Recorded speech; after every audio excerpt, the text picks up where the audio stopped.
Hi guys, it's Lauren from American Duchess. Today I'm going to talk about the first thing we're going to make in the Simplicity Outlander pattern, which are the stays. So I realized that stays can be quite an intimidating garment and you might not know much about them or where to start. So I'm going to talk a little bit about what stays are, what we should make them out of, and how to overcome your fear of making yourself your first pair of stays. First off, what are stays? What do I mean when I talk about stays?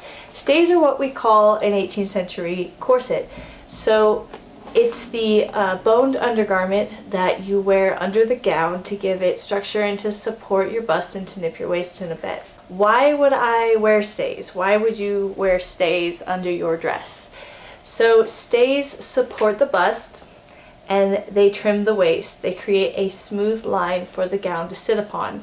Now in the 18th century, the point was not to have an itty bitty waist. That's really more of a Victorian thing. It was to create this foundation for the dress. It was also to create the smooth line through the waist into the hips and to support the bust. Do I really have to make stays? If you're going for a historically accurate outfit or you want your dress to fit well, you should make a pair of stays. That's why with Simplicity we did two pattern packs, one for the underpinnings and one for the gown, the bodice, and the petticoat. Did lower class women wear stays, or was that really more of an aristocratic thing? All classes wore stays in the 18th century.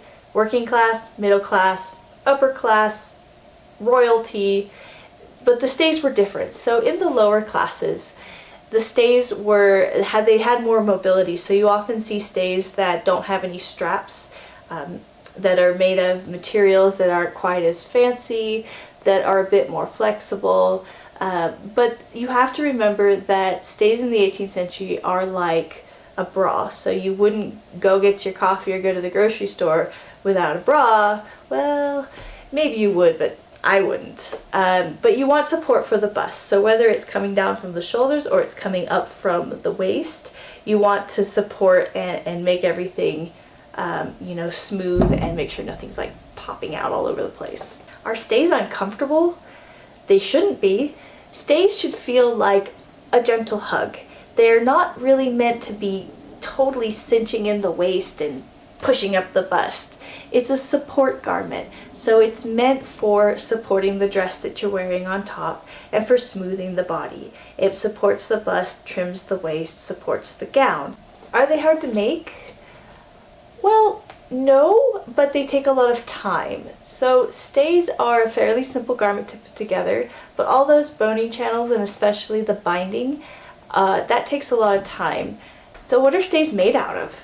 In the 18th century, stays were made out of all kinds of things. They were made out of wool, silk brocade, linen, jean fabric, surprisingly, so like a nice stiff twill. They were made out of buckram. Whatever it is that you're making your stays out of, the most important thing is the inner lining or underlining layer. Typically that was a stiffened linen or a nice, solid linen.